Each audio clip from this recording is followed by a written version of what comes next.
Hello aspirants, ये हमारा series में लेक्चर नंबर 13 और हम देख रहे थे यूनियन एंड टेरिटरीज।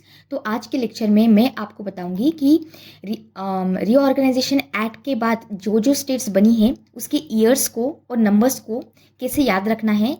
कुछ सिली स्टूपिड ट्रिक्स बताऊंगी और सारी जितनी भी चैप्टर्स है लक्ष्मीकांत के उसको मैंने कन्वर्ट किया है माइंड मैप, फ्लो चार्ट और डायग्राम्स के फॉर्म में, जिससे कि आपको रिकॉल करने में हेल्प हो। तो अगर आप इस पीडीएफ को डाउनलोड करना चाहते हो तो इसे टेलीग्राम से डाउनलोड कर सकते हो। लिंक मैं कमेंट सेक्शन में और डिस्क्रिप्शन में दे दूंगी। तो चलिए अभी लेक्चर को हम स्टार्ट करते हैं। हमने लेक्चर नंबर 12 में एक ट्रिक देखी थी। कौन सी ट्रिक थी? बहुत ही स्टूपिड ट्रिक थी, धार कमीशन। ठीक है, तो धार से मैंने आपको याद करने के लिए क्या बोला था? पानी की धारा। पानी की धारा को आपको याद रखना है कि मतलब गवर्नमेंट जो थी, सेंट्रल गवर्नमेंट के मतलब पसीने छुड़ा दिए, पसीने छुड़ा दिए। पसीना और पानी इसे थोड़ा इक्विवेलेंट रखो क्योंकि ये आगे भी आएगी ट्रिक। तो क्या किया साउथ की स्टेट्स ने? इन्होंने पसीने छुड़ा दिए। क्यों? डिमांड कर करके कि कुछ भी कर कीजिए लेकिन स्टेट को फॉर्म कीजिए on the basis of language. So linguistic basis पे स्टेट फॉर्मेशन की डिमांड बढ़ने लगी, इसलिए गवर्नमेंट के पसीने छूट गए। इस तरह से एसोसिएट करके आपको जो धार कमीशन है इसके कंटेंट को याद रखना है। इसके बाद हमने जेवीपी देखा था, जवाहरलाल नेहरू जी, वल्लभ भाई पटेल और पिटाबी सीतारामैया। तो गवर्नमेंट के पसीने छुड़ा दिए। तो गवर्नमेंट में कौन से लोग हैं? जवाहरलाल नेहरू जी है और ये 3 लोग हैं। तो यहाँ से जेवीपी इसको याद रखो। और इसके बाद पानी और धारा से आपको और एक चीज़ याद रखनी है, वो है कि हमारा जो फजल अली कमीशन है इसमें जो मेंबर्स थे वहाँ पे एक थे पानीकर और एक थे हुंजरू। ये तो आपको पता है, कल मैंने आपको बताया था। तो पानीकर ये भी आप इससे एसोसिएट करके याद कर सकते हो।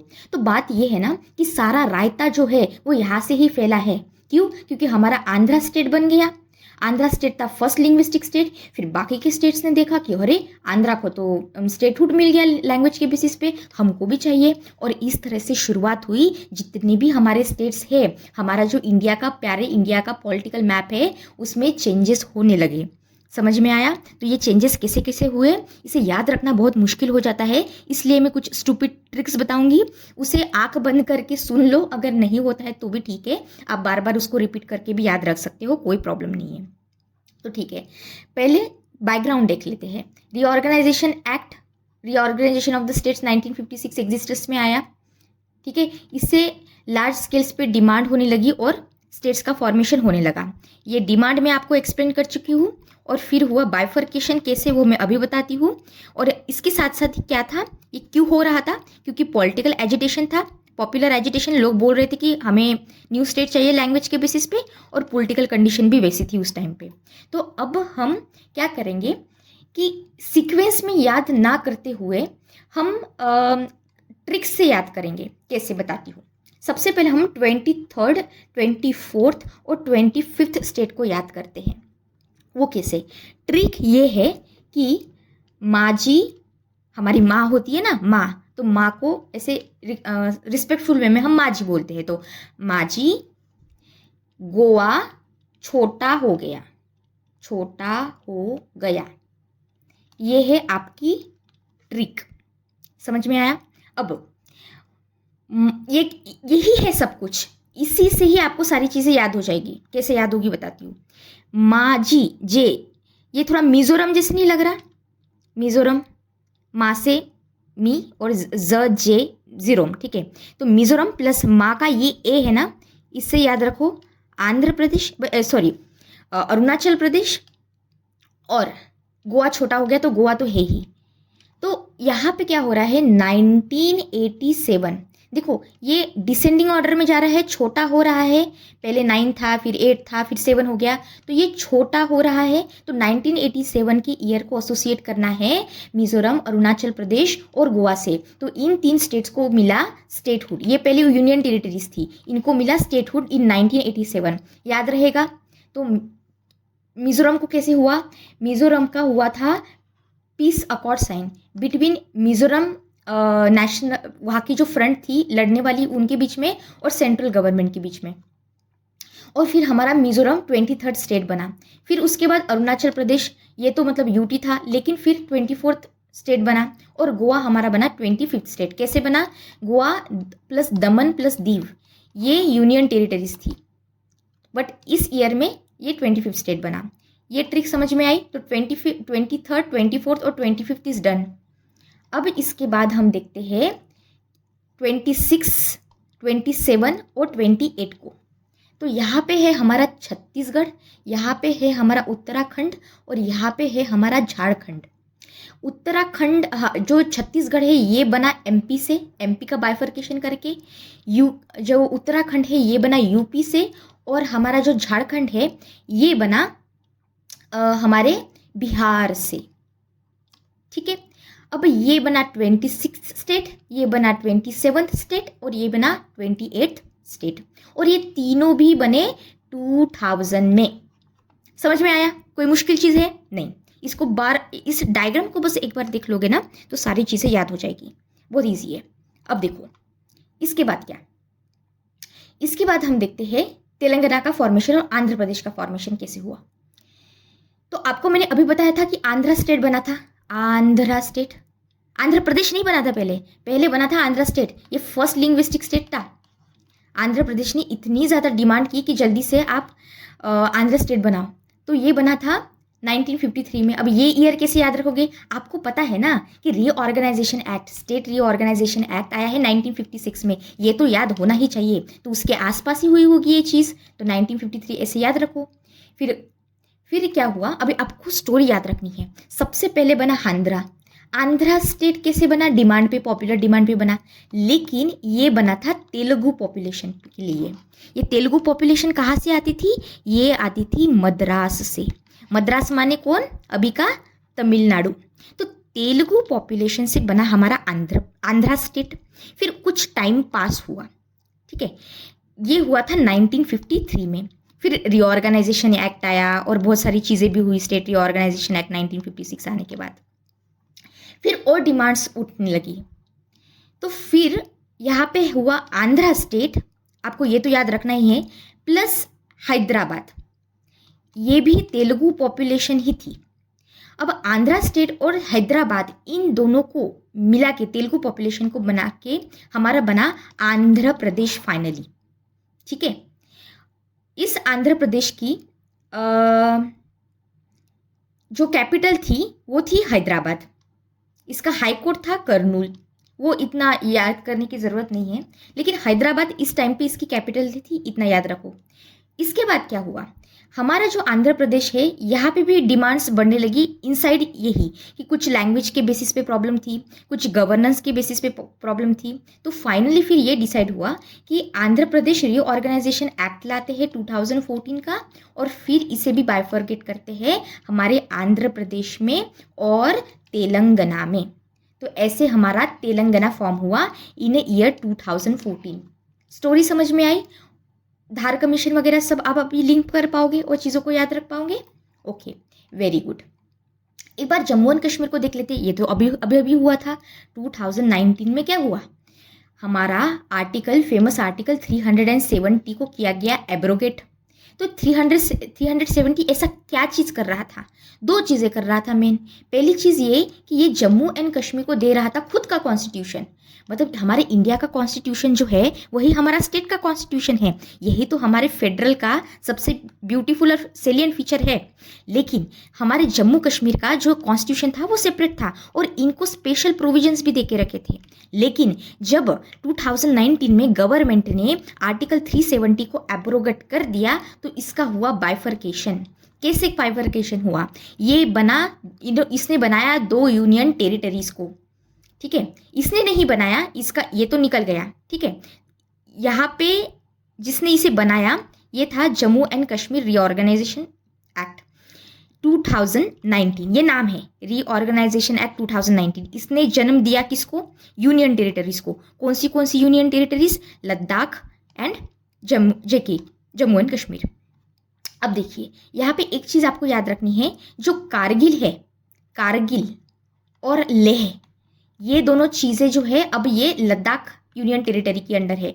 कारगिल और लेह ये दोनों छोड़ के जितनी भी जम्मू एंड कश्मीर की पहली टेरिटरी थी वो सारी टेरिटरी यहाँ पे इंक्लूडेड है। कारगिल और लेह नहीं है, ये अभी लद्दाख में है। ये चीज़ें याद रहनी चाहिए। और 370 को अबॉलिश किया गया। अभी ये टेक्स्ट के फॉर्मेट में ही कॉन्स्टिट्यूशन में एग्जिस्ट करता है और कॉन्स्टिट्यूशनल चेंजेस किए गए। ये हुआ 2019 में। चलो, जम्मू एंड कश्मीर हमारा एंड हो गया। अब हम याद करते हैं सिक्किम को। सिक्किम है हमारा 22nd। हमने देख लिया था 23, 24, 25 और देख लिया था 26, 27, 28। अब हम थोड़ा सा उल्टा चलते हैं, 22nd को देखते हैं। सिक्किम का क्या मामला है? सिक्किम का ये है कि हमें 1947 में आज़ादी मिली, पर उससे पहले, आज़ादी मिलने से पहले जो हमारा सिक्किम था, हमारा प्यारा सिक्किम, ये था एक प्रिंसली स्टेट। ठीक है, अब प्रिंसली स्टेट में जो छोग्याल है, छोग्याल ये रूल करते थे यहाँ पे। फिर क्या हुआ? ब्रिटिश हमारा इंडियन इंडिपेंडेंस एक्ट आया। इंडियन इंडिपेंडेंस एक्ट ने क्या बोला? इन्होंने ये बोला कि अब हम बहुत सारी प्रोविजंस लाएंगे और जो प्रिंसली स्टेट्स है, जो ब्रिटिश पैरामाउंसी है, ये होगी एंड। इसके साथ साथ फिर क्या हुआ? सिक्किम को मिल गया प्रोटेक्टोरेट स्टेट। अब प्रोटेक्टोरेट स्टेट किससे मिला? ये मिला गवर्नमेंट ऑफ इंडिया से। ब्रिटिश हट गए, हमें इंडिपेंडेंस मिल गई, सिक्किम में छोग्याल चल रहे हैं। अब सिक्किम का क्या होगा?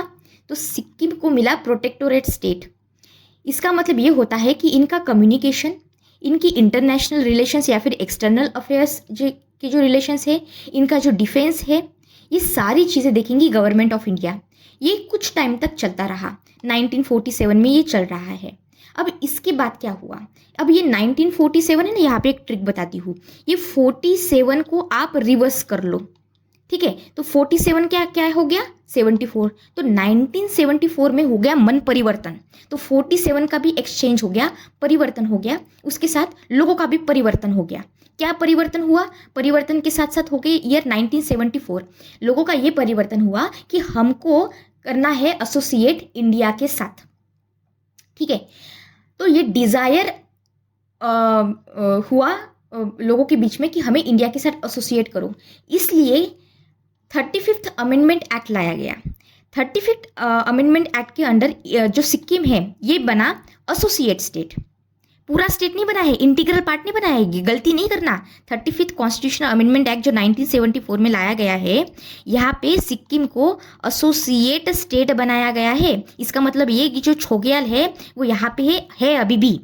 फिर उसके बाद और कुछ टाइम पास हुआ, फिर लोगों ने बोला कि यार ये हमको छोग्याल वगैरह नहीं चाहिए, इसको हटाओ इसको। तो फिर 36 कॉन्स्टिट्यूशनल अमेंडमेंट एक्ट आया और हमारा जो सिक्किम है ये फुल फ्लेजेड इंटीग्रल पार्ट बना हमारे इंडिया का। और यहाँ पे याद रखो कि ये चीज़ करने के लिए 2A इस आर्टिकल को ऐड किया गया था और 10th शेड्यूल को भी ऐड किया गया था। लेकिन जब 36th अमेंडमेंट एक्ट आया तो 1975 में, तो तब ये जो दो चीज़ें हैं जो ऐड की गई थी 1974 में by 35th constitutional amendment act, इसे रिपील किया गया। ये तो रिपील करनी पड़ेगी ना, अगर नई चीज़ लानी है तो इसको ख़त्म करना पड़ेगा। तो 10th शेड्यूल और 2A आर्टिकल इसे भी ख़त्म किया गया और इस तरह से हमारा बना प्यारा सिक्किम, ठीक है? अब देखते हैं हम मणिपुर, मेघालय, अरुणाचल प्रदेश, त्रिपुरा और मिजोरम को। एक ही मेन ईयर है जो याद रखना है ये सारी स्टेट्स के लिए, वो है ईयर 1972। अरे भाई 1972 में इतनी सारी चीज़ें हुई कि यहाँ पे सबसे इम्पॉर्टेंट चीज़ ये याद रखो, यहाँ पे है हमारा आसाम, और आसाम में बहुत सारी चीज़ें हो रही है 1972 में। सबसे पहले तो ये कि त्रिपुरा प्लस मिजोरम, इसके बाद अरुणाचल प्रदेश, मेघालय और मणिपुर, ये सारी जो चीज़ें हैं ये आसाम से ही निकल रही है with different reasons and different time. कैसे? अब ये देखते हैं। सबसे पहले हम देखते हैं मेघालय। मेघालय हुआ करता था एक सब स्टेट, ठीक है? ये बना 21st स्टेट, लेकिन इससे पहले there was a 22nd constitutional amendment act. इसके अंडर मेघालय को दिया गया स्टेटहुड। अरुणाचल प्रदेश ये यूनियन टेरिटरी बना इन 1972, मणिपुर स्टेट बना इन 1972, और ये जो त्रिपुरा और मिजोरम है ये इनका यही याद रखो कि मिजोरम जो है ये यूनियन टेरिटरी बना था, स्टेट नहीं बना था इन 1972, और Tripura on the other hand was a state in 1972। और ये सारी चीज़ें निकल रही है आसाम से। इतनी बात समझ में आई? चलो, अब ये आपको बस इतना याद रखना है कि मणिपुर, मेघालय, अरुणाचल प्रदेश, त्रिपुरा और मिजोरम, इन सब का एसोसिएशन आसाम से है, और ये सारी जो चीज़ें हैं ये हो रही है 1972 में। इसके अलावा आपको और कोई चीज़ याद नहीं रखनी है। चलो अब आगे बढ़ते हैं। अब देखते हैं हम फॉर्मेशन ऑफ हरियाणा, चंडीगढ़ और हिमाचल प्रदेश। ये सारी चीज़ें स्टार्ट हुई 1966 में। अब 1966 में चीज़ें कैसे स्टार्ट हुई? सबसे पहले तो जो पंजाब है, यहाँ पे हमारा पंजाब था, ठीक है। पंजाब में कुछ लोग थे जो पंजाबी तो बोलते थे, लेकिन इससे क्रिएट किया गया अनलिंग्विस्टिक, मतलब लैंग्वेज के बेसिस पे ना होते हुए स्टेट को क्रिएट किया गया। ये ऐसा पहली बार हुआ था। तो इसमें काम आता है अकाली दल का। तो अकाली दल था अंडर किसके लीडरशिप में? तारा सिंह, ठीक है। तो ये लोग डिमांड कर रहे थे कि हमें एक पंजाब सूबा चाहिए, इसकी डिमांड चल रही थी। अब इसके साथ साथ ही हरियाणा में हिंदी स्पीकिंग एरिया था, जिसको 1966 में क्रिएट किया गया। फिर union territory after Punjab bifurcation, ये चंडीगढ़ यूटी बना 1966 में ही। लेकिन जो हिमाचल प्रदेश है तो इसी एरिया से जो हिल के एरिया थे इनको मर्ज किया गया, और 1971 में बना हमारा हिमाचल प्रदेश अ स्टेटहुड। ये बात अभी ध्यान में रहेंगी, तो इन सारी चीज़ों को एसोसिएट करके याद रखना है। फिर हुआ फॉर्मेशन ऑफ अ नागालैंड। अब नागालैंड की फॉर्मेशन को कैसे याद रखेंगे? तो नागालैंड इज फॉर्म्ड फ्रॉम, ये प्लस है, प्लस किसका? नागा हिल्स प्लस तुआनसांग एरिया, ये दो एरिया को मिला के बनता है नागालैंड। और नागालैंड फॉर्म करने के लिए Nagaland is form to address the movement. बहुत सारे प्रोटेस्ट और मूवमेंट्स हो रहे थे, इन लोगों को शांत करने के लिए, इनकी जो डिज़ायर्स है इसको फुलफिल करने के लिए हमने ये मूवमेंट को लाया था। अच्छा, ये बना हमारा 16th state of the Indian union. और आपको ये चीज़ याद रखनी है कि ये बनने से पहले जो हमारा नागालैंड था ये अंडर कंट्रोल था असम के कंट्रोल में था। और मैंने आपको यहाँ पे मूवमेंट एसोसिएट की थी, यहाँ पे आपको एक मूवमेंट के बारे में बताया था। वो मूवमेंट कौन सी है? वो मूवमेंट है hostile movement by the Nagas. इनको चाहिए थी ऑटोनॉमी, इसलिए ये ऑटोनॉमी नागालैंड को फाइनली दी गई। पुदुचेरी के बारे में देखते हैं।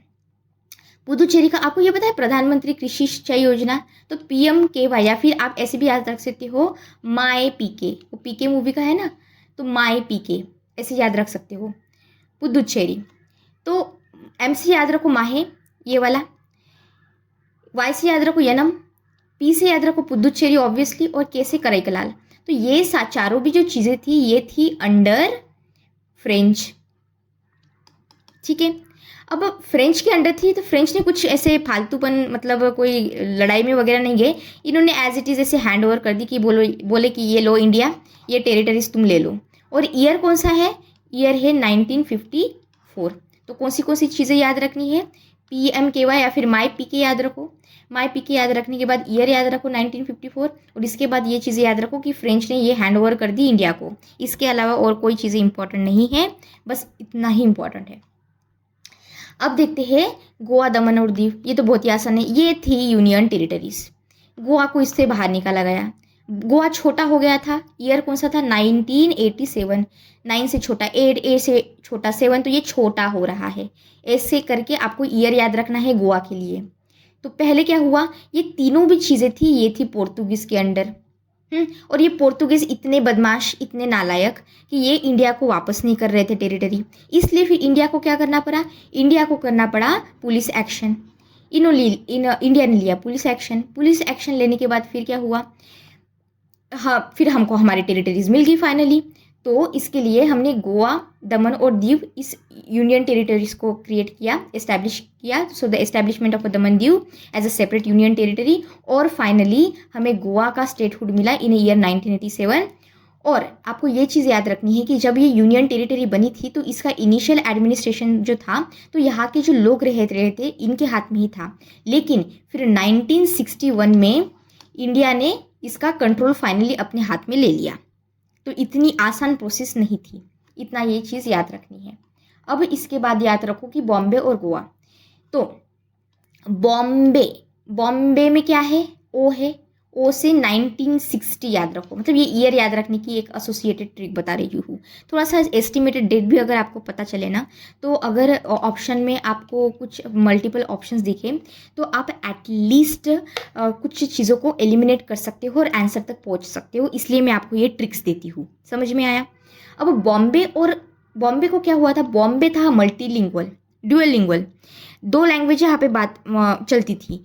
एक चलती थी मराठी, दूसरी चलती थी गुजराती। तो मराठी के लिए बनाया महाराष्ट्र और गुजराती लोगों के लिए बनाया गुजरात। ठीक है, और ये बनाया 1960 में, इतना याद रखना है। और फिर 1960 में क्या बनाया था, दादर एंड नगर हवेली, दादर एंड नगर हवेली। ठीक है, अब ये सारी चीज़ें हुई 1961 में। लेकिन अभी आपको 2020 में क्या हुआ ये पता होना चाहिए। दमन एंड दीव जो हमने अभी अभी देखा, फिर दादर एंड नगर हवेली, इन चारों को भी मर्ज किया गया और इसको बनाया गया यूनियन टेरिटरी। बस इतना ही याद रखना है। ये चीज़ हुई 2020 में। समझ में आया? तो इस तरह से हमने यूनियन एंड इट्स टेरिटरीज को याद किया है। आई होप आपको सारी चीज़ें अब रिकॉल हो गई होगी। आज ही इसको रिवाइज करना है और अच्छे से पढ़िए विदाउट एनी स्ट्रेस। अगर आपको मेरा काम पसंद आता है तो please subscribe to the channel और अपने दोस्तों के साथ भी इसे शेयर कीजिए। Thank you very much. God bless you all.